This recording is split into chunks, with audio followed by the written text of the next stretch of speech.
आपका दोस्त आकिब बिहारी।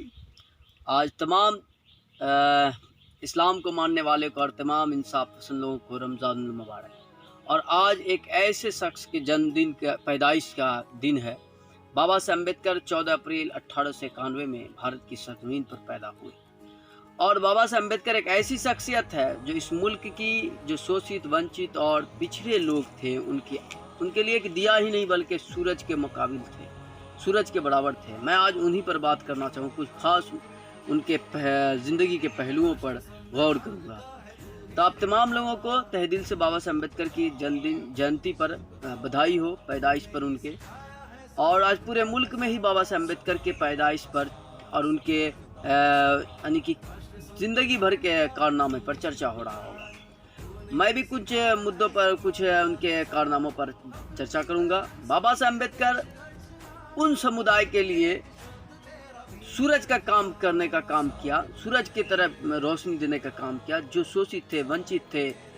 मैं जहाँ तक जानता हूँ, मैं जहाँ तक पढ़ा हूँ, बाबा साहब अम्बेडकर ने यहाँ तक कि उन समुदाय, शोषित समुदाय को जिनको पानी पीने का अधिकार नहीं था, सन 1927 में जब बाबा साहब अम्बेडकर, पानी हर व्यक्ति, हर जानदार के लिए इम्पोर्टेंट कितना ही आप खुद जानते हैं, लेकिन बाबा साहब अम्बेडकर जिस समुदाय से आते हैं, जिनके लिए लड़े थे, उनको, उन समुदायों को पानी पीने के लिए भी अधिकार नहीं था। इस मुल्क में चारदा तालाब जो है, वो तालाब में, चारदा तालाब का 1927 में बाबा साहब अम्बेडकर ने आंदोलन कर वहाँ जिसको कुत्ता, बकरी, गीदड़ को मलमूत्र करने का जिस तालाब में अधिकार था, लेकिन वहाँ शोषित शूद्र समुदायों को, शोषित वंचित को, जो दलित अति पिछड़े लोग हैं, कोयरी, कुर्मी, तेली, तुमरी, डोम, दुसाध, चमार, धोबी, यादव, पासी जो लोग, यानी कि अनेक जाति में जो बटे हुए लोग हैं, उनको पानी पीने का अधिकार नहीं था। बाबा साहब अम्बेडकर ने वहाँ 1927 में आंदोलन कर उन समुदाय को पानी पीने का अधिकार दिया। हाय दोस्तों, बाबा साहब अम्बेडकर के बारे में जो आज बाबा साहब अम्बेडकर की जयंती है, मैं पहले ही कह चुका हूं, लेकिन बाबा साहब अम्बेडकर एक ऐसी शख्सियत है जिसको चंद शब्दों में लपेटा नहीं जा सकता, चंद शब्दों में यानी कि पूरी मुकम्मल तौर पर उनके बारे में नहीं बताया जा सकता।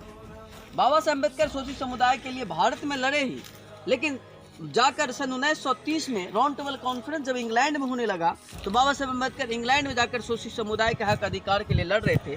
तो सर आगा खां के नेतृत्व में जो टीम गई हुई थी, उन्होंने बाबा साहब अम्बेडकर का साथ दिया। मैं इस पर बात पूर्ण रूप से नहीं कर सकता कि वहाँ बाबा साहब अम्बेडकर को, जो बाबा साहब अम्बेडकर को पीछे से छुरी भोंकने का जो काम किया, वो शख्स कौन है, उसको भी आप जानने का कोशिश करेंगे। लेकिन वहाँ राउंड टेबल कॉन्फ्रेंस जब शोषित समुदाय के लिए आवाज़ उठा रहे थे बाबा साहब अम्बेडकर, तो बाबा साहब अम्बेडकर का साथ देने के लिए सर आगा खां के नेतृत्व में जो गई हुई टीम थी, उसने उनका साथ दिया। और मैं यहाँ तक कहना चाहता हूँ कि आज जो भी शोषित SC, ST, OBC, जिसको मैं एक अलग शब्द जो है, जो गलत शब्द है, मैं उसका इस्तेमाल मजबूरन कर रहा हूँ, जिसको चमार कहते हैं, डोम, भंगी, जो भी कहते हैं, ये मैं इसके लिए क्षमा चाहता हूँ।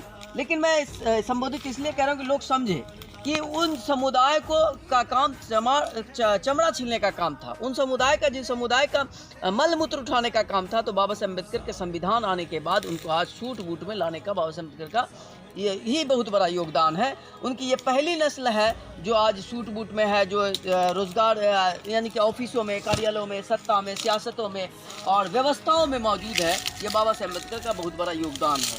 बाबा साहब अम्बेडकर शोषितों, वंचितों, दलितों के लिए ही नहीं, बल्कि इस मुल्क के अल्पसंख्यक समुदाय के लिए भी एक योगदान के मानिंद थे। उन्होंने बहुत बड़ा योगदान दिया है इन लोगों के लिए, एक अनमोल है बाबा साहब अम्बेडकर। बाबा साहब अम्बेडकर की पूरी बातें मैं नहीं कर सकता, लेकिन आज बाबा साहब अम्बेडकर का जयंती है। मैं बाबा साहब अम्बेडकर को और तमाम लोगों को मानने वाले को आज इस शुभ अवसर पर बधाई देता हूँ। जय भीम, जय भारत, जय संविधान।